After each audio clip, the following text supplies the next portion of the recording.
right, everybody, it is 7:01, and so to respect your time and your promptness, we will get started. Thank you all so much for being with us. Just as you know, or may have just heard, tonight's speaker event is being recorded. So again, as a reminder to mute yourself or to shut off your camera if you don't want to be recorded. So my name is Catherine Matthews, and I am the Director of Education at Old North Illuminated. After our summer hiatus, it is a pleasure to welcome you to tonight's speaker series event, and as always, to thank you for your support of our programming. We want to give a special thanks to our friends from the Society of the Cincinnati who are able to join us tonight. At Old North, we are committed to sharing the stories of all the people and communities that are part of our site's physical, spiritual, and social history. In recognition of that, we acknowledge that Old North Church sits on land that was once the land of the Massachusetts people. By the time Old North was built in 1723, the Massachusetts people had been driven and displaced from their homes and decimated by disease and warfare. Their story and their suffering have been obscured in the historical record, yet they survive, and the memories of their ancestors live on in the Massachusetts community. May we reflect on the lessons of history and learn from them. This year, we are celebrating the 300th anniversary of the founding of Christ Church in the city of Boston, also known as Old North. We've packed this year with a wide variety of events and programs and celebrations, and as we enter the fall, there is still so much more to come. Next month, on October 19th, former Old North Research Fellow Dr. Jamie Crumley will present our next speaker event. Many of you will recall Jamie's groundbreaking research into the stories of Old North's 18th century Black and Indigenous parishioners. In the upcoming talk, Jamie will look at how some women of color in the urban North participated in the Episcopal Church in the 19th century. And then on October 22nd, we hope you'll join us for The Stones Cry Out, which is a very special event with burial ground expert John Hansen. This will be a hybrid event, both live at Old North and live streamed. So please go to Eventbrite for details of this fascinating look at how the words and images left behind can help us connect with the people and the people's music of the past. And later this year, in December, osteoarchaeologist Jane Leyden Rousseau will offer a speaker series presentation about what was learned during the restoration work of Old North's crypt. This project yielded much new information about the crypt, which is, once again, open for tours after months of closure. And now for tonight. Often when people think about Old North, they assume that the congregation was a hotbed of patriot sentiment in those years leading up to the Revolution and beyond. And it's true for about a third of the congregation. But another third were people who we know as loyalists, and their stories are perhaps less well known, less well understood. Tonight, Dr. Patrick O'Brien will explore what it meant to be a loyalist during the upheaval and terror of the American Revolution. I know this will be a fascinating talk. I've been looking forward to it. Pat is an assistant teaching professor at the University of Tampa. His current book project explores the experiences of Loyalist women and families during the Revolution, their exile in Nova Scotia, and the social networks repatriating Loyalists created between British Canada and the United States. So, with all of that, I'll just remind you one last time to mute your microphones, put your questions and comments in the chat, and enjoy tonight's talk. Pat, it's yours. Wonderful. Thank you so much, Catherine, and everyone for being here. I'm going to go ahead and share my screen to get things started. So bear with me for just 1 second. Great. I think you should be able to see it now. If not, someone please do interrupt me. But I see Catherine nod, so that makes me feel confident. Welcome, everyone, and thanks so much to so many people for having me. First of all, to Catherine and Emily Spence for the wonderful work that the education department at Old North Church does. I'm always inspired by how much you put on and the way you make it available to so many people who are beyond the reaches of Boston, like myself. It's really great. Thank you also to Nikki Stewart, the executive director at Old North Illuminated. I'm often jealous here in Tampa of everything that is accessible to people who live in Boston and greater New England. You do such a wonderful job bringing the history of early America and of Old North to so many people. It's incredible to be able to be a part of that. And then finally, to everyone who's joining us, my sincere thanks for being here. I know Thursday nights are very busy. I'll confess, I was really worried this morning when I woke up. I thought for some reason that the New England Patriots were playing on Thursday night football. And I thought two things. One, there's no way that I can give a talk about the Loyalists while the Patriots are playing. And also that I don't think I could compete with the New England sports fandom, but fortunately they are not. So I'm glad to see everyone here today. Thank you for your time. I hope that this is informational for you. You can see my email address down there to the bottom left. If anyone has any questions after the talk, or you want access to any of the resources that I'll be talking about today, please do reach out to me. I can send you access to some of the things I've been working on, especially if you're an educator. I've titled today's talk, This Perilous Hour of Trial, Horror, and Distress, Loyalist Exile and Return in Revolutionary Massachusetts. And what we're going to be looking at today are a couple of key questions. First of all, we have to ask ourselves, who were the Loyalists? I think a lot of us come into a talk about the Loyalists with a certain idea of their background, both educational, social, but we have to be ready to reconsider who these people were, and importantly, how they experienced the American Revolution. And that brings us to our second guiding question, which is, how did diverse Loyalists experience being removed from their New England homes and settled in what we'll be looking at today, mostly in Atlantic Canada? We'll be zooming in on a couple of specific individuals, all from Boston and the greater Boston area, who are resettled in Nova Scotia, New Brunswick, and for brief periods in London. We want to dive into the diversity of this exile group and how they experienced exile to understand a little bit more about the networks that they created. And then we'll also ask ourselves, what brought some of these exiles back to New England after the war? I think this is a really understudied moment in Loyalist history. The Loyalists in exile build new networks and create new communities and have visions for what their society is going to be like, but some of them feel incredibly underwhelmed with what they are able to build and yearn for a return to New England. So we ask ourselves, how did this happen? And there we'll really zoom in on how women played a really important role in bringing Loyalist families back to the United States. And I'll wrap things up with kind of a final point about why does this all matter today?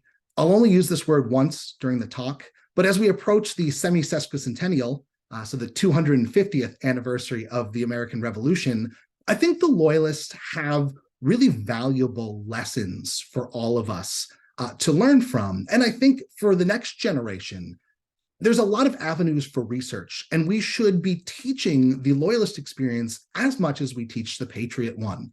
And these are kind of the main questions that we will be looking at. So I'll start with a quick little vignette. On the evening of September 15, 1779, having closed the store she ran in Halifax, Nova Scotia for the evening, Elizabeth Cummings took a moment to write a reply to a letter she received from her good friends in Boston, Mary and Catherine Byles. Quote, "My heart throbbed with eager expectation," she wrote of learning she had a letter from home. "And as I ran through its pleasing contents, a glow of grateful adoration warmed my soul and raised a grateful adoration to the Almighty, giver of all things, for having thus dealt in bounty and goodness with my dear friends, affording them many blessings in this perilous hour of trial, horror, and distress, when the fearful judgment of heaven above and our land and nation involved in the misery of war, I find myself so kindly remembered." The Cummings sisters had fled Boston in March 1776, and although their business had flourished in the years since arriving in Nova Scotia, Cummings' words reveal that her removal from her friends and home still weighed very heavy on her heart. She concluded her letter noting, a bit about the cloud, she called it, that hung over her. And it reveals to us the way that lives continued to be affected by the war and its aftermath. And she assured her friends, quote, "Nothing can give so much pleasure at this time as the indulgence of writing to them." I start with this quote from Elizabeth Cummings' letter, not because it's only the title of my talk, but because I think it reveals something very important about the Loyalist experience. And that is the prominent place of hardship, of grief, and of suffering. The image you see in the background here is a very famous one. It's actually not a portrait itself. It's a detail from a portrait of John Eardley Wilmot that is painted in 1812. It probably never existed on its own, but it's titled The Reception of the Loyalists by Great Britain. And if you look at this image, there's a lot of really valuable content to it. I think when we think of the Loyalists, we tend to imagine the people standing on the right side of the image. These are the well-connected elite of colonial American society. They come from well-educated backgrounds. They tended to have a tremendous amount of wealth by colonial standards. They were envisioned to be largely conservative, although we can talk about whether that's accurate or not. And importantly, they had important positions in British North America's colonial government and in British North America's clergy. But as I think is more important about this image, if you look to the left of those individuals, you see that in 19th century America and Britain, it was well known that the Loyalists were incredibly diverse. It's not simply the upper class elite who sided with the British during the war. You also have an indigenous man. You have free, formerly enslaved African Americans to the left who are reaching out to Britannia. You have a woman who's standing in mourning, veiled in black, to represent what she had lost during the war. And this is what I really want to emphasize about who the Loyalists were. We know that roughly 20% of the American population sided with Great Britain to some extent during the war. That makes about 300,000 to 400,000 colonists Loyalists in name, although some scholars actually make the number slightly larger, as many as 500,000 or perhaps even higher sided with Great Britain or held British sympathies at some point during the war. It's also critical to note that of those people, only 60 to 100,000 flee the United States at the war's conclusion, meaning that the vast majority of Loyalists remained in the new American United States and actually reintegrated to American society rather seamlessly. Rebecca Brannon has a fantastic book about the reintegration of the South Carolina Loyalists. And we're looking at the exiles today, but it's critical to note that we're actually looking at the minority of the Loyalist population. It's also important to recognize that enslaved people used the tumult of war to their advantage, mostly to secure their own freedom. Throughout the war, promises of freedom lured African Americans to both the Patriot and Loyalist side. On the Patriots, you can think of the 1st Rhode Island Regiment, and to the Loyalists, especially after Lord Dunmore's proclamation in November of 1775, you have a significant number of enslaved individuals fleeing their rebellious masters, seeking their freedom amongst the British line. And as Bell notes in a recent book about the escaped, or I should say the fleeing African Americans who had formerly been enslaved, 1/3 of them are women, which is a significantly larger number than runaways from previous eras, demonstrating to us that women took specific advantage of the tumult of war to secure not only their freedom, but the freedom of their children and spouses as well, which I think is very important for us to note. And then of these formerly enslaved African Americans who escaped, we know that somewhere between 1,500 and 2,000, and perhaps even more, Harvey Amani Whitfield's research into the resettlement of African Nova Scotians is incredibly enlightening, settled in Atlantic Canada, Nova Scotia and New Brunswick after the war. And we're going to look at one of these individuals in order to kind of better understand the challenges that quote unquote servants, and we'll talk about what that term means, faced in Atlantic Canada. And also, the title I've been using, Loyalists, is somewhat misleading.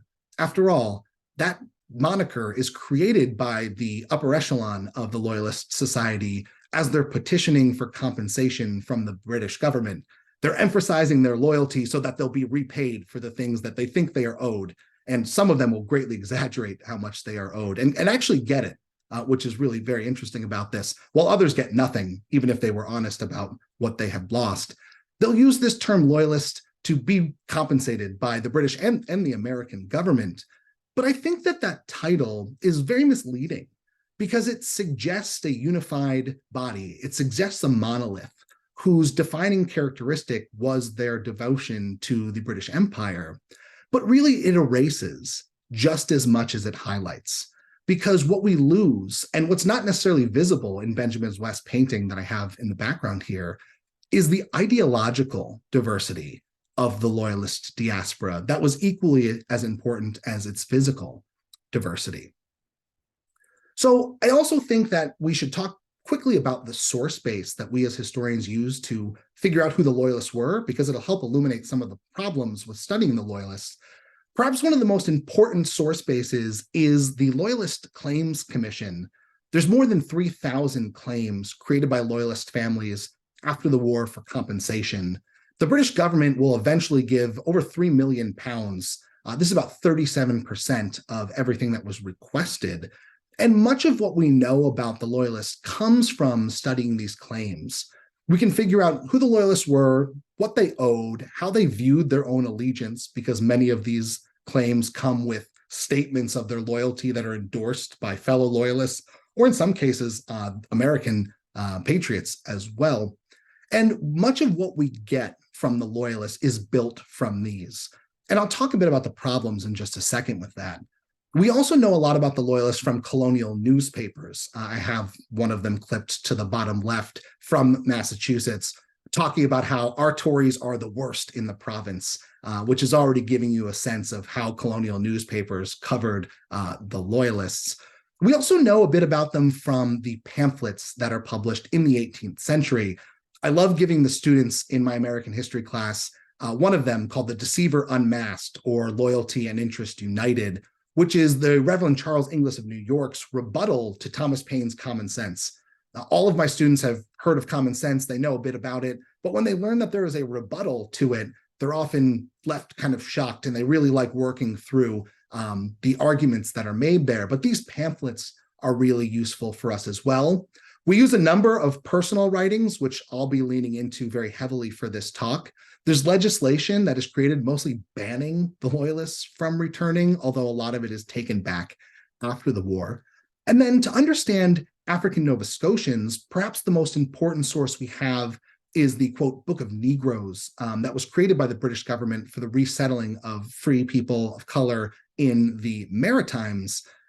But as I'm sure you're kind of understanding already, there's significant issues with this source base. Let's start with the Loyalist Claims Commission. It's not representative of the Loyalists as a whole. For example, in Massachusetts, 81% of all of the claims filed by Massachusetts Loyalists come from the coastal counties, which were home to only about 51% of the Massachusetts population. So we know that these Loyalist claims skew towards the more coastal Loyalists. We also know that only 468 claims are filed by women.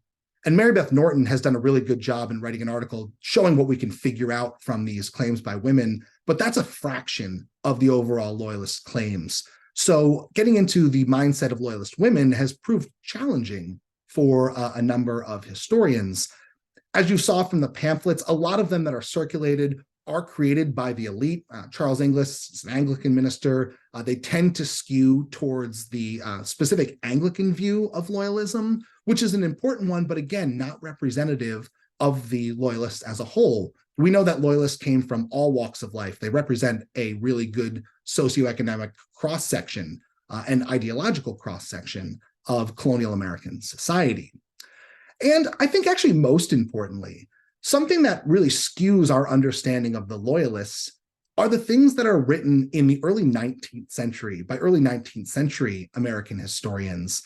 When the first historians are writing about the American Revolution, they're trying to frame it in a way that pits the, plucky underdog against this big bad empire in order to kind of tell a moral lesson about the American Revolution. And to do so, they need a bad guy. And the bad guy quickly becomes not necessarily just Britain, but also colonists who sided with Britain or were perceived to have sided with Britain. The example I've got here is someone that people in Massachusetts probably know very well. That's Thomas Hutchinson, the last colonial governor.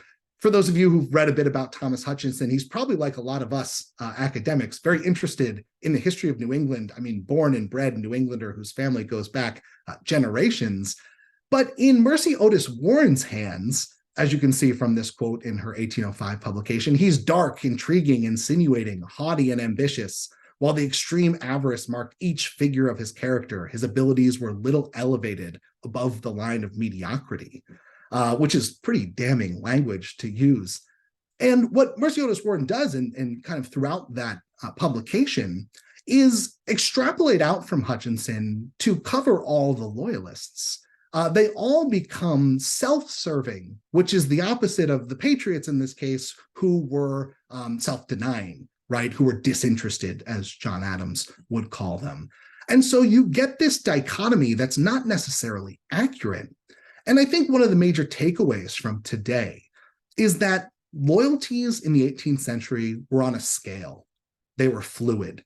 One of my colleagues here at the University of Tampa, Casey Tillman, has written really well about loyalist women and the way in which their fluidity of allegiance is important to understand. There are devout defenders of empire. Don't get me wrong. We're actually going to start with one in just a minute. But there are also people who simply believed that the devil they knew, which would be the British Empire, is better than the devil that they didn't, which would be emerging American republicanism. And so you have also people who are willing to change their allegiances depending on who has sway at the time. So I think figuring out a bit about this sliding scale of allegiance is important. One thing I also write about is that when we think about allegiance, we often think, okay, it's either to the British Empire or to the emerging United States, or maybe the state in which people live. But there's also dimensions of allegiance. People had allegiance to more than just politics. There are family allegiances, which are incredibly important. There are religious allegiances, which are also important and often intertwined with politics. And there are a number of other allegiances, like to class and to place, that people have to negotiate as they're also weighing their ideas of the British Empire and the emerging American Republic. So I think thinking about this sliding scale of loyalty, along with the dimensions, demonstrates to us just how complicated it was to determine your allegiance in the 18th century, and how difficult it is for us today to figure out whether it's fair to call someone a loyalist, as the term implies, or to kind of pay attention to their other allegiances as well. So having kind of said a little bit of a background about loyalism and the complications with studying it, let's look at some loyalists. I'll start with one of my favorites. This is Jonathan Sewell. And I think if we're thinking about loyalists, like who is the most devout of the people we are going to look at, Jonathan Sewell is my answer for today. He is an unwavering supporter of the British Empire, so much so that at the end of the war, when his family members are returning to the United States and very much urging him to come along with them, he says, get lost. He says, the world is big enough for all of us, meaning that I'm going to go somewhere else and I will never see my friends again. So this is someone who really has a gripe against the American Revolution. And I couldn't find a portrait of him, but there he is portrayed in HBO's fantastic John Adams series. Sewell is interesting because he comes from a very prominent family, as you can tell by his last name, if you're familiar with Samuel Sewell of the 17th century. But his father dies at a young age. The only reason he's able to attend Harvard is because his uncles, the Reverend Samuel Cooper of Brattle Street Church, and his other uncle, the Chief Justice Stephen Sewell, are able to raise the funds for him. And he graduates after some mischief. Jonathan Sewell's letters, by the way, if you get a chance, the Massachusetts Historical Society are fantastic because he is incredibly witty. So he's quite funny. And during his youth, he was rather mischievous. So he gets into some trouble at Harvard. This follows him for a bit, but he'll graduate in 1748. He'll teach for a bit in Salem before he goes on to open a law practice, very successful one, in Charlestown. He'll also marry Esther Quincy only a few months before his very good friend, John Adams, marries her cousin, Abigail Smith. He is an avid supporter of Thomas Hutchinson, which pays off. He's appointed Massachusetts Attorney General in 1767, and later he's appointed to the Vice Admiralty Court in Nova Scotia, which is stationed at Halifax. And Sewell visits briefly and is very underwhelmed with what's largely still a military garrison. It bears no resemblance to Boston. And so he will not take up residence ever in Halifax. Instead, he'll pay a deputy before the revolution to work his position for him. But after the famous powder alarm in September of 1774, when his windows are broken by an angry mob, he's actually away in Boston on court. His wife is home with her 2 young sons and 2 law students. The windows are broken after there's some kind of commotion, and the mob is only placated when Esther Sewell empties the cabinets of her liquor cellar to the mob to send them home. This will convince Jonathan Sewell that his family's best interests are not outside the city of Boston, but he moves closer to where the regiments are in Boston, which is important for our story because Jonathan Sewell is a firsthand witness of what occurs after the battles at Lexington and Concord, the siege of Boston. He'll remain not until March of 1776. He'll remain in Boston until September of 1775. But all the while, he's writing to his cousin, someone we'll look at a little bit later, Thomas Roby, who has already left for Halifax. And he's describing the hardship that plagues the loyalists, those who are remaining sympathetic to Britain in Boston. And I think that this is important because what Sewell describes is disease, hunger, hardship, that from a very early stage is beginning to define the experience of the loyalists, those who are sympathetic to Britain. And I've got some quotes kind of plucked here from his letters north to Halifax. He explains that he's situated in Tom Boylston's house in School Street. He talks a bit about the kind of nice accommodations that he has, and this is in comparison to others who are forced into really kind of sad lodgings. You'll see here that he also blames the American patriots for the wickedness that they've brought and his own suffering. He notes that he hears so many stories from without that he doesn't really know what is true and what is not. And this is another defining aspect of early loyalism, is that the loyalists imagine that the siege of Boston will be broken up and that the American Revolution will be short-lived, but they're getting conflicting reports from all over. And so from a very early stage, the loyalists are never clear on who has the upper hand and how long this conflict will continue. And they very much want it to end. They blame the American patriots for disturbing the peace.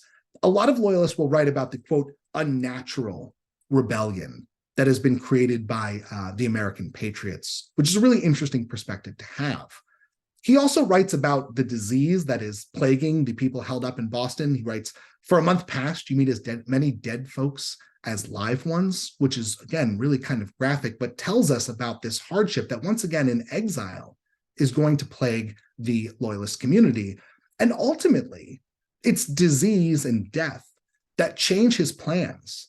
Rather than traveling north to Halifax, well, remember, he has a seat on the Vice Admiralty Court. He already has an appointed position there. This is the logical move for him to make. He boards his wife, his children, including 2 enslaved people as well, as you see there. He boards them on a ship bound for London because news of a smallpox outbreak in Halifax has frightened him to the idea of moving north.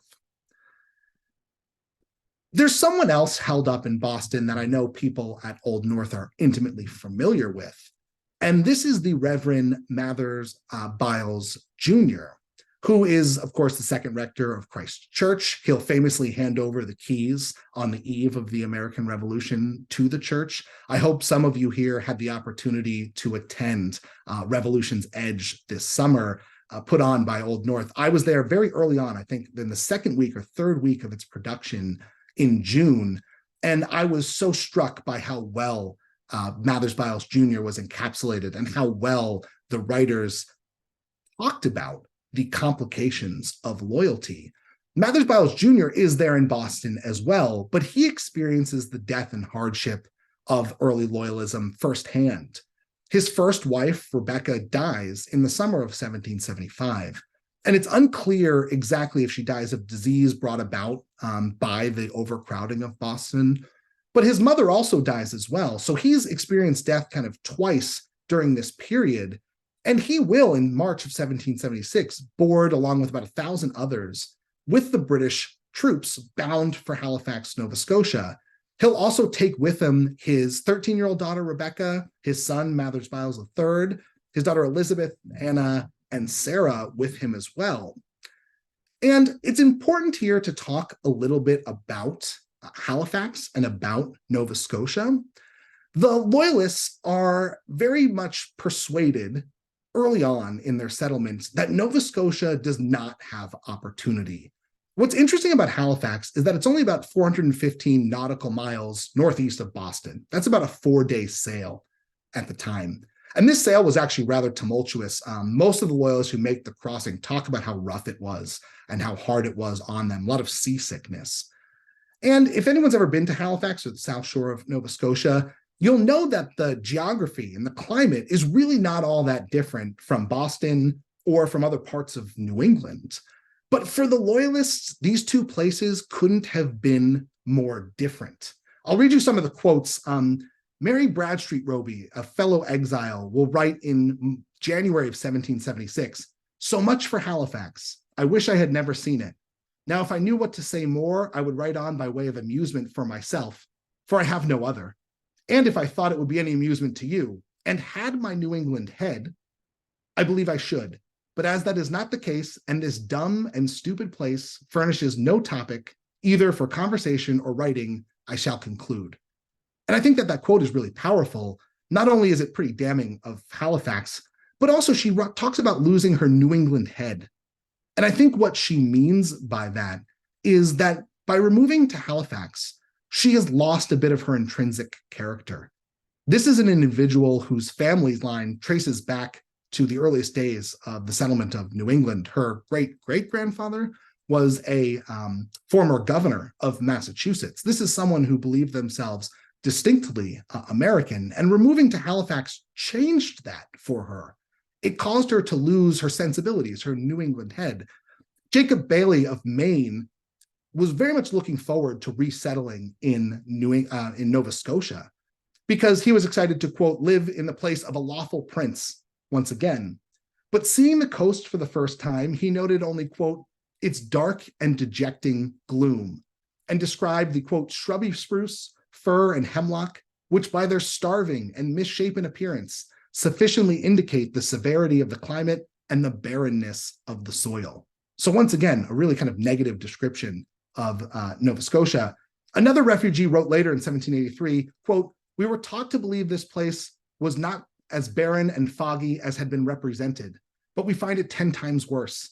It is the most inhospitable climate that ever mortals have set foot on." So the Loyalists are overwhelmingly writing about the despair of Nova Scotia, about the gloom of Nova Scotia, and their patriot counterparts are more than willing to pick up on this and revive an old nickname that had become popular during the Acadian deportation of the 1750s and 60s, the nickname of Nova Scarcity, to really rub it in the Loyalist face that they made the wrong decision here in supporting the British Empire.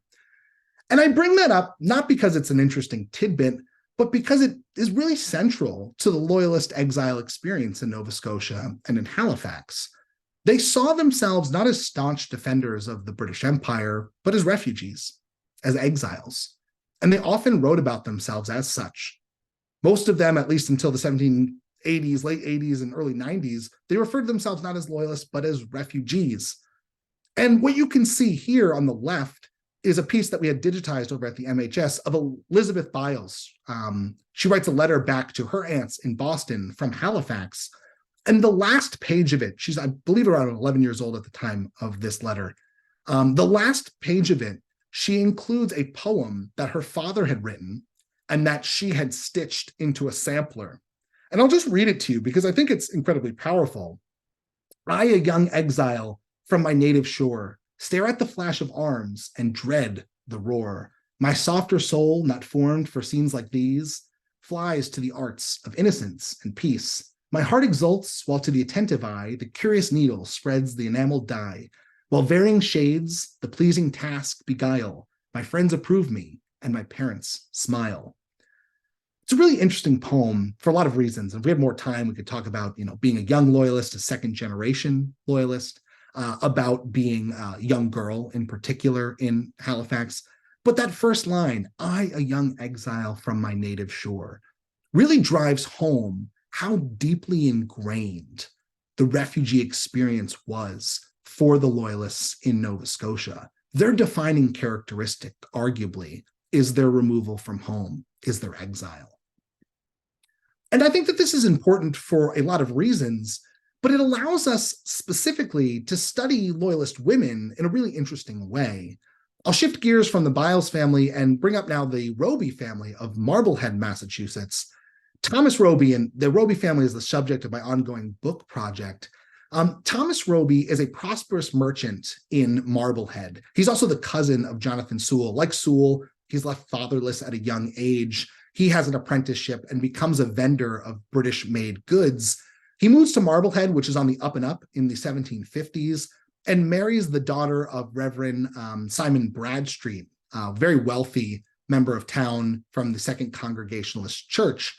In 1772, he purchases a lot on the main street in town, which is modern Washington Street, if some of you are familiar with Marblehead, and builds a large brick home on it. It still stands today. As he was becoming more affluent and more influential in town, he was also being increasingly depicted as someone with British sympathies.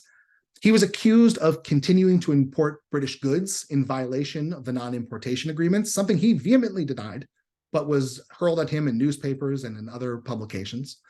He also signed a letter of support later on for Thomas Hutchinson after he's been recalled to Britain, which is published in all of the newspapers in New England, making him even more unpopular. He also has his family inoculated against smallpox, which is interesting and actually brought him a lot of heat in Marblehead, along with some other loyalists. So there's an interesting kind of dynamic here. And after the battles at Lexington and Concord, he decides that his family's best interests are not in New England, that for their safety, they should flee not to Boston, but to Nova Scotia, to Halifax. And he boards his 4 young children. You can see their names there inscribed on the Common Book of Prayer that they took with them to Halifax, along with their birth dates. His 4 young children, his sister, his widowed sister, and her daughter, his wife, and also a young enslaved girl, who unfortunately name is not recorded in any of the family's writings, which I think speaks a bit about the violence of the archive, but we will look at her in a minute.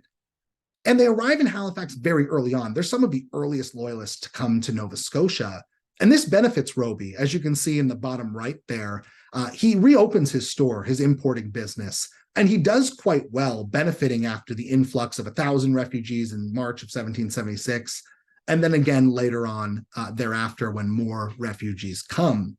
You'll also see up at the top, Roby tries to walk back his loyalism in February of 1775. He has this published in the Essex Gazette, which you'll notice is an apology for his perceived loyalism, where he notes, I never had any wish to injure the town and country to which I belong. And if he had any other effect, I am really sorry for it. So you can see here that some of the loyalists, or people who are perceived as loyalists, try to walk back some of the animosity that has been building against them, often at this case for at least a decade. So why look at the Robys? It's not actually Thomas Roby who I think is all that interesting. Instead, and my storm is picking up here in Tampa. So for some reason I go out, I'll be right back. Hopefully that does not happen. But it's interesting to look at the Robys because of the Roby daughters and because of the role that suffering played in their lives. This, right, what you see on the screen now is Mary Roby's diary that she keeps as a 19 and 20-year-old young woman in Halifax for about a year in 1783 and 1784. And it's one of the best insights we have into what daily life was like in Halifax for well-to-do loyalists like herself. I'm going to read you an excerpt from Friday, October 3rd and Saturday, October 4th, when Mary Roby is attending the funeral of a young woman. Quote, Hetty and I were sent to be pall holders to a Miss Wood, Hetty is her younger sister, Mehetabel, or Hetty as she was known. And though we never had any connection or even knew that there was such a person here, yet we were informed she had a brother and sister here and that they had recently arrived here. Finding they were decent people, and as strangers we pitied them and looked upon ourselves obliged to be in all powers of our service. And then in Saturday, October 4th, Miss Lyde called to see us in the morning. Mama was out. She went to see some ladies who live opposite. They are strangers, but people of character. Mama visited them from a motive of compassion, as they knew nobody here. In the afternoon, we went to the funeral.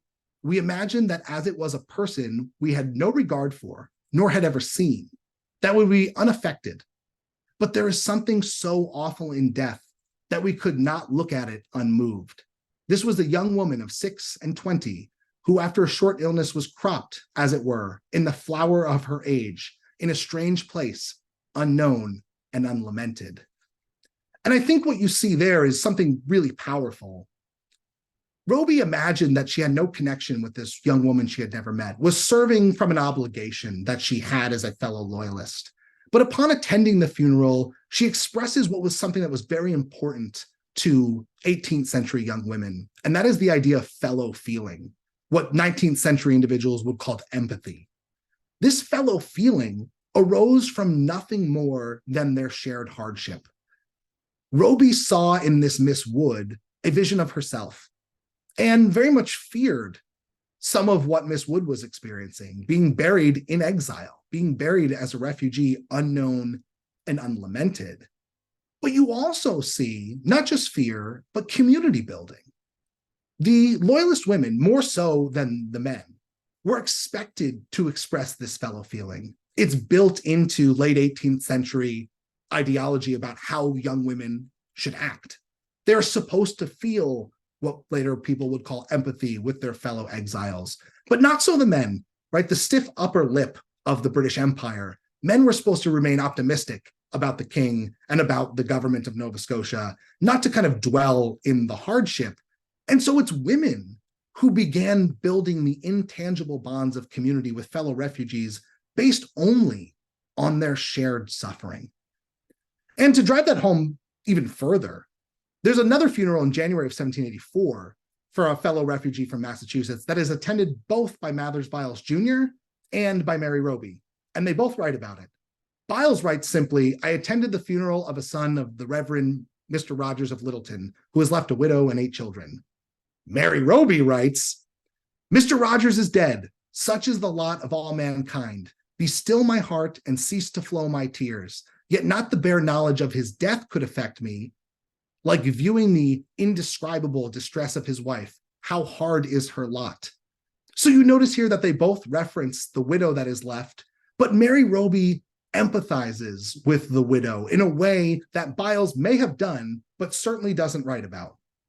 And I think that those empathetic bonds are very important in understanding loyalist communities in exile. A week later, Roby was still reflecting on this lingering feeling.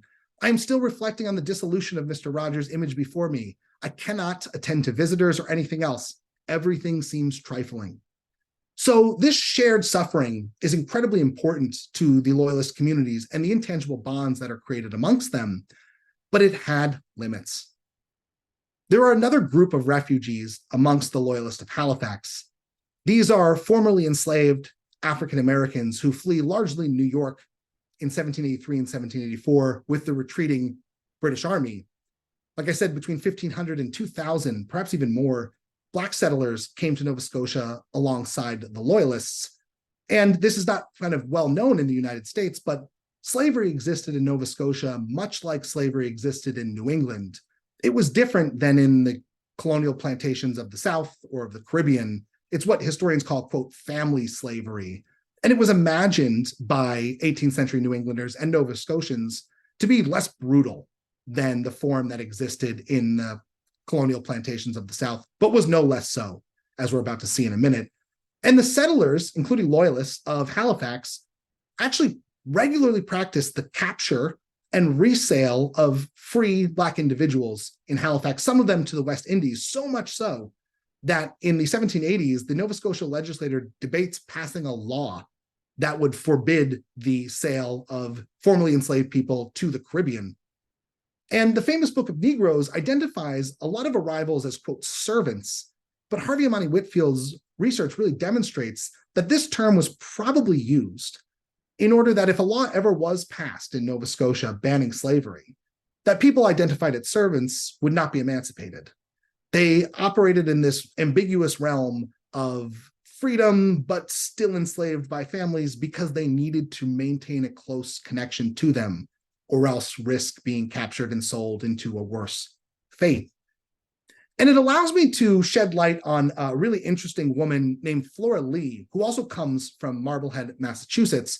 She's born into slavery in Manchester in the late 1730s, and she is enslaved her entire life by the Lee family, eventually falling into the hands of Hannah Lee, who will live in Marblehead and is the grandmother of Mary Bradstreet Roby. And around the same time that the Robys build their home on Marblehead's Washington Street, 1772, Hannah Lee gifts a young child, a daughter, who was Flora's daughter and had belonged to Hannah Lee. She gifts this daughter to the Robys. And when the Robys flee Marblehead in 1775, they take this child with them, who I mentioned before. I wish I could use her name to give her some agency, but unfortunately it's never listed in any of the records. And there's this really powerful letter that Hannah Lee from Marblehead sends north to Halifax in July of 1779. And I'm only going to read you the brief postscript on it because it's the only place in the archive where Flora's voice ever lives. The last line of the letter is, "Flora sends her duty to you and her love to her child." And this is a really powerful line and talks a bit about how the breakup of Loyalist families resulted in the breakup of Black families as well, but not because of their allegiance, because of their status as enslaved peoples. What's remarkable about Flora Lee is that that note was probably a reminder to the Robys about her continued allegiance to the family, and a note to her daughter not to despair because her mother has a plan. Hannah Lee dies in 1781 and essentially manumits Flora. She leaves her a couple of possessions from her home. And Flora does something rather remarkable, and I'm not quite sure exactly how this is done, but she sails north for Halifax. And think about doing so being incredibly revolutionary. She is giving up essentially her freedom, what she had achieved in Massachusetts after the death of her owner, to return to slavery in the Robys' home. She's not enslaved, and the Robys won't write of her as a slave anymore. They'll write of her as a servant. But in Halifax, where free people of color ran the risk of being sold into slavery in the Caribbean, she had to maintain a close connection to the Roby home, where she was virtually enslaved again. Of course, this was a trade she was willing to make to be reunited with that daughter who had been taken away from her. And I think that this is a really kind of powerful moment of enslaved people or formerly enslaved people's agency. Sadly, that daughter dies in June of 1783. A measles epidemic rocks Halifax that same year, and some of the earliest casualties occur in the Roby family home, including Flora's daughter. And I'll read Mary Roby's description of this moment, and I think you should juxtapose it in your mind to the description of Miss Wood's funeral, because this is a girl who lived in her home, who had been spirited away with her from Marblehead, and this is how she describes the funeral. You'll notice none of the fellow feeling. You'll see the limits of the community of suffering. Came home, heard the little Negro was dead, felt glad that a period put to its misery. Is it not natural to suppose that I wished her sufferings to end? And as there was no other way, but by her dissolution, I earnestly desired, I may almost say prayed for it. When it arrived, I felt a burden removed from my mind. So I think that juxtaposition is incredibly noticeable here. We see the limits of the community of suffering. Black loyalists suffered worse than their white loyalist counterparts, but there's no gilded misery, as Roby calls it here. This is a release from hardship. So you can see the real limits of the community of suffering. But Flora doesn't disappear from the Roby's writings. In fact, she actually increases. About a year later, she will bring a young boy named Prince into the Roby family home. And this young boy named Prince is incredibly interesting because he does not appear to be Flora's biological son. Instead, it seems to be a young boy that Flora has adopted, taken into her protection, and will care for as her own through, as we're about to see, the Roby and her repatriation to Massachusetts in the 1780s and 90s. And I can talk a little bit more about where I think Prince's origins lie, maybe in the question and answer, but in the sake of time, I think we should move on. Prince comes into the Roby family home on the eve of their first return to Massachusetts. In March of 1784, Mary Bradstreet Roby had given birth to her final child, a daughter named Hannah, after that grandmother who had passed away, Flora's owner in Marblehead. And the birth of this young daughter convinces Mary Bradstreet Roby that the family's interests are no longer in Halifax. The disease that has permeated her own home very much frightens her, and she begins pleading with her husband to let her return to Massachusetts. By 1784, even though Thomas Roby is named in the Banishment Act of 1788, the 1784 legislator had walked back a lot of this banishment language. And so there was an opportunity to return. Thomas Roby is very much against the idea, but eventually relents. And as you can see from some of the quotes that I pulled from the eldest daughter, Mary Roby, and her mother, Mary Bradstreet Roby, their return to Massachusetts, although brief, they'll return in July and come back to Halifax in September, they celebrate this moment. Mary Bradstreet Roby writes to her husband, quote, "You would never suspect that when here, you had an enemy in the place. In short, you must come here, or I shall elope again, for I shall never be content to live in the way I have done there." This is a very clear line that Mary Bradstreet Roby believes the family's interests are back in Massachusetts, and threatens, although she walks this back later and says she's joking, but threatens to continue to remove to Massachusetts until the family does so more permanently. She also talks a little bit about the townspeople. The town is upon the rise. All men say so on the wharf. Oh, if we had but Mr. Roby's shop to go to. So she begins to put in his mind that the shop that he runs, which is struggling by this point in Halifax, would be better off if they returned to Massachusetts. But again, she has to go back to Halifax in September of 1784. And from the moment she arrives back, she is already planning the next return to Marblehead. That won't come until October of 1787. But Mary Bradstreet returns once again to Marblehead with her daughters Mary and Hannah and the young boy named Prince. And she's returned this time because the economy of Halifax has totally fallen out. And Roby has a very hard time making any sales in Halifax. So his eldest daughter takes objects with her to sell in Marblehead and is quite good at it. She knows the prices she can fetch. She requests more items from her father to be sent from Halifax. But Mary Bradstreet Roby, her mother, is intent on finding a more permanent connection to Massachusetts. She is intent on finding her eldest daughter a husband, and an American husband. And she does. In one of her husband's distant relatives, Joseph Sewell, who's a competing merchant in Marblehead.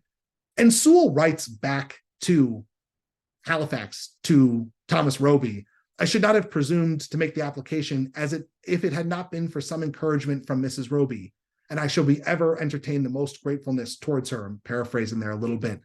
But he writes in his letters back to Halifax that it was Mrs. Roby, Mary Bradstreet Roby, who had convinced him to ask for her daughter's hand in marriage.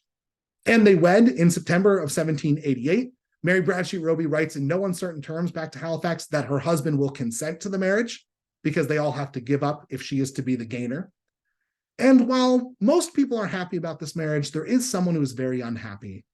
This is Mary's younger sister, the girl who accompanied her on that trip to the funeral in 1783, her sister Hetty, who had married previously at the age of only 19 to a man nearly twice her age in Halifax, a loyalist. Hetty writes, "My tears flow as I write," and she goes on to describe how she must take her leave. What can I say upon losing my dearest sister? She comes to think that those who did not extend their connections were the happiest, meaning those who didn't marry were happier than those who did, because she had married a refugee. She had bound herself to exile, and she read the writing on the wall. Her family was bound for New England. And by 1789, the family had made their last crossing and had returned to Massachusetts, leaving not just Hetty, at this point she's Hetty Stearns, she'd married Jonathan Stearns, who is a member of the Loyalist political group, but comes to a very sad early fate. He may have been murdered, something I can talk about in question and answer. Again, it's a little bit unclear, but it leaves Hetty widowed in Nova Scotia. When she comes to Massachusetts, Mary Roby's husband writes that she looks 10 years older than her older sister, despite being a few years younger. So she has a very sad life and dies quite young in Halifax. I can talk a bit about the Sewell family too. One of their children, Joseph Sewell and Mary Roby's children, is Samuel Edmund Sewell, who is one of the leading abolitionists in Massachusetts, who was raised also by the woman Flora, who makes a return to Massachusetts as well. So there's a really interesting story to be told there about the way in which abolitionism is shaped by continuing legacies of slavery in the late 18th century. So let me conclude. I've told a lot of stories. I've looked into some loyalists. I've looked into their experience as exiles. I've tried to highlight the diversity, both ideological and physical, of the loyalist diaspora. And I just want to make a quick note about why I think it matters. The loyalists play a very big role in the history of Canada. And as we approach the 250th anniversary of the American Revolution, perhaps it's time that the loyalists play an important role in American history. As we've seen here, these aren't simply the losers of the American Revolution, as one historian once called them to me. They occupy a really complex place in colonial American society, and the decisions they made have important ramifications on generations of their family going into the future. I've worked with people at the Massachusetts Historical Society to create a fantastic set of primary source documents. If anyone is an educator, I would highly recommend checking out History Source, offered by the Massachusetts Historical Society, which can bring primary sources into the classroom along with curated exercises that have been incredibly fruitful in my own classroom. I think also, as we move towards Revolution 250, it's time American historians have deeper dialogues with their Canadian counterparts about these questions of allegiance and what they mean. And it's also a place for future graduate students. I think a really fruitful place for future graduate students to look into these stories of loyalist women, of enslaved loyalists, of free Black loyalists, the communities that they built. What can we say about free Black communities in Nova Scotia and the connections to loyalism, about hardship, about rising above that hardship? And how can we tell a more complex story about allegiance at a time where people's loyalties are once again becoming prominent aspects of their character, or at least perceived to be so? Thank you all so much for being here. I hope this has been both entertaining and informational, and I would love to answer any questions or comments that you might have. Thanks to everyone from all over for coming. I really appreciate it. No, thank you, Patrick. That was wonderful. And what fantastic stories, and so much food for thought and questions. We already have some questions in the chat, so I just want to pull them up. Hang on a sec. My computer is giving me information about Zoom, which I truly don't need right now. Someone asks for clarification. It was mentioned that a third of the congregation of Old North had loyalists and others were pro-patriot. Was the church completely Presbyterian with non-Anglican loyalists, or Episcopalian in 1775? The church was Church of England. So Anglican. After the Revolution, it is Episcopalian, but just it would be Church of England, and therefore following that kind of hierarchical setup. Another question is, my understanding was that Black refugees were promised land in Nova Scotia. How was it determined if they were to get land versus being sold into slavery by white settlers? What a great question. Yeah, that's a fantastic question. And it's true. Black loyalists were enticed to Nova Scotia by promises of land. Actually, another member of the Roby family's extended connections is one of the surveyors, the King's surveyors in Nova Scotia, who is in charge of surveying the land and dividing it into the portions that will be given away. What happens in Nova Scotia is actually replicated throughout North America in a lot of different ways and is a product of settler colonialism.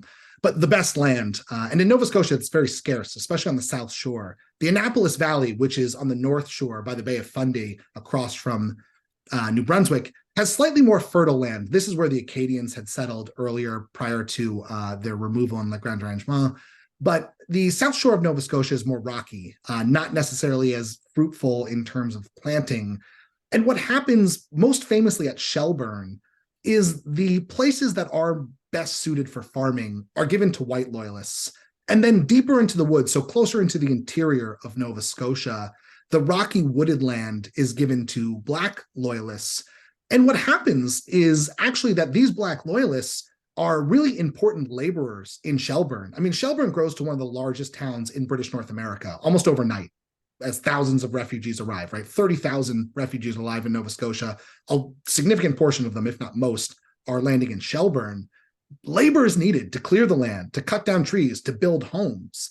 And Black laborers are willing to do this work, often for less than the elite loyalists who are settling there. And it leads to clashes. It leads to violence. In fact, Birchtown, which is the Black settlement just outside of Shelburne, is attacked and homes are destroyed, burned to the ground by white settlers in Shelburne. So you can see here that even though Black loyalists are given land, they're given worse land that is not able to be farmed as well. And then they are the victims of violence by white loyalists who see them as driving down the price of labor in Nova Scotia. And this is so kind of dramatic and infuriating to the Black loyalist population that thousands of them will leave in the 1790s, sponsored by the British government, to settle in the west coast of Africa, to settle in Sierra Leone, right? And so these Black loyalists go on to have another diasporic moment, leaving Nova Scotia, not all of them, but a significant portion leaving Nova Scotia to settle the west coast of Africa. And so the kind of land promises never materialize and forces them elsewhere. I have heard that a loyalist family member might declare patriot loyalty in order to stay in America, to retain the family property, while the rest of the family would become refugees. The family would still have a home if they returned to America. Can you comment about this? Which colonies did not relax repatriation laws for refugees? I would point you in the direction of Casey Tillman's book, Stripped and Script, because she covers this exact process in Pennsylvania, in Philadelphia, when a loyalist husband leaves with the British armies in their evacuation from Philadelphia. His wife, Grace Groudon Galloway, remains in her home in Philadelphia under the assumption, not necessarily protecting it for her husband, by the way, but instead protecting it for herself. It is her father's money that has made her husband's fortune. And she very much asserts this and claims that while her husband may have been a British sympathizer, she was not. She claims that femme couvert, the idea that covered women are the subjects of their husband, is not accurate, that she had her own allegiances and they are American. And so she's entitled to her property. She loses this battle. She is forcefully removed from her home. She dies destitute in Philadelphia. And sadly enough, her husband, who by this point has fled to London, turns her daughter against her and makes her daughter believe that her mother was kind of this self-serving individual, which is a really kind of sad part to this story. So all of the colonies, to answer the second part of this question, practice the confiscation of loyalist property. And many of the loyalists, including Jonathan Sewell, are most angry at the British Empire for not forcing the Americans, per the stipulations of the Treaty of Paris of 1783, to compensate the loyalists. That's in the Treaty of Paris. And the American government does not do this until later on in the 1790s and doesn't even really do it that well then. And so this will actually anger a lot of American loyalists against both the United States and the British government, but all of the colonies will confiscate, and very few of them, if any, are really good at compensating the loyalists for their stolen property or property that is taken. I guess I shouldn't take the loyalist side all the time. Property that is taken. We have a question about the current site of Roby's house in Marblehead. Yes. Okay. So this is a big confession I have to make. I have never been to Marblehead, Massachusetts. Despite as much time as I have spent in New England doing research and the fact that I'm writing a book about the Robys, I have yet to travel to Marblehead. I have a good friend, Chris Gordon, who is from Marblehead, but I've never been there. So I've seen it only in pictures that people have taken. It is on Washington Street, and it is not far from the Jeremiah Lee home mansion. You can find it because it is a very distinct brick building that only a small portion of it faces Washington Street. I wish I could give you the exact number. If you email me, I can look this up and I can send it to you. So that's gobrien@ut.edu. I can send you the exact address. It's a very neat site. It is on the town's historic tour. It's known as the Old Brick Home, or sometimes it's called the Tory or Loyalist Mansion, or the Tory or Loyalist Home, which is very interesting kind of about this story. When the Robys return, they actually never get that house back. To the previous question, Thomas Roby mortgaged it for about £800 before he fled. And he files petition after petition upon returning to Salem, not Marblehead. He'll settle in Salem. He'll file a bunch of petitions that try to compensate him for his loss or to recoup his home. But by this point, the Massachusetts government has sold it. And the future claimants of the home, who are actually like really looked it down upon, there's a great letter about how they perceive the man who buys the home from the Massachusetts government as a drunk and kind of a negative member of society. And who knows if that's their own bias, but they'll never get that home back. So that's kind of an interesting part of the story. They'll live in Salem, and Mary Roby, who's now Mary Sewell, she'll live in Boston. Joseph Sewell goes on to be treasurer of the state of Massachusetts. And like I mentioned, their son, Samuel Edmund Sewell, is a leading abolitionist and also a candidate for, I forget exactly which party. I think the Liberty Party, for governor of Massachusetts. He won't win. He's also an early sponsor of William Lloyd Garrison and the Liberator, although they have a falling out later on because Sewell is seen as a bit of an accommodationist when he purchases the freedom of an enslaved woman rather than see her returned to the South enslaved. And that will infuriate William Lloyd Garrison because he sees this as an acknowledgement that slavery is legitimate and people can be bought. So there's a really interesting story about this family and their abolitionism.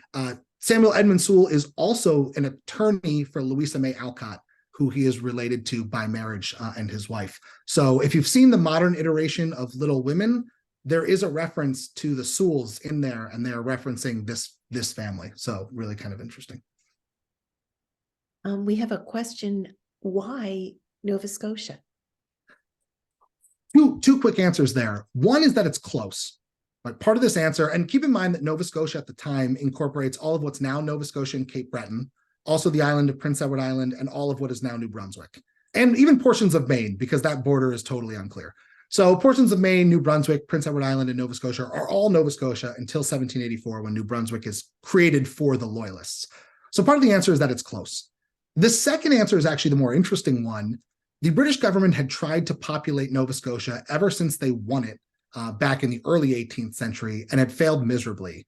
If you're familiar with the Acadian deportation, so this is the forced removal of French settlers in Nova Scotia, Le Grand Rangement in French.